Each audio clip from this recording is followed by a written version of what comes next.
The observer-expectancy effect represents a type of reactivity where the cognitive biases of an investigator subtly impact the results of a study due to subconscious influence on the participants.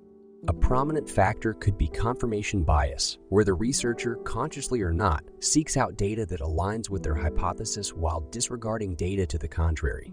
Thus, potentially misinterpreting findings. This bias challenges the internal validity of the study, necessitating the use of double-blind experimental design for control.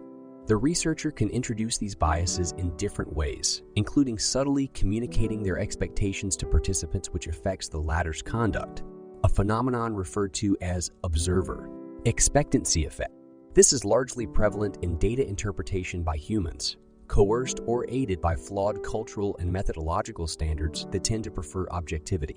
An iconic instance of researcher bias is the story of Cleaver Hans, an Orloff trotter horse purportedly capable of arithmetic tasks by its owner von Osten.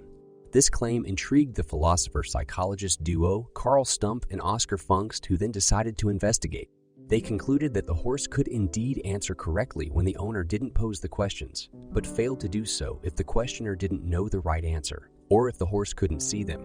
They inferred that the horse was picking up on subtle physical cues of the questioner, which he had learned indicated the correct time to stop tapping.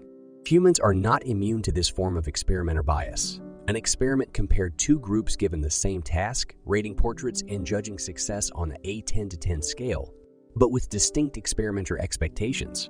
Group A was expected to provide positive ratings and Group B negative ratings. The results revealed Group A had significantly more positive outcome than Group B, suggesting the impact of subtle cues from the experimenters.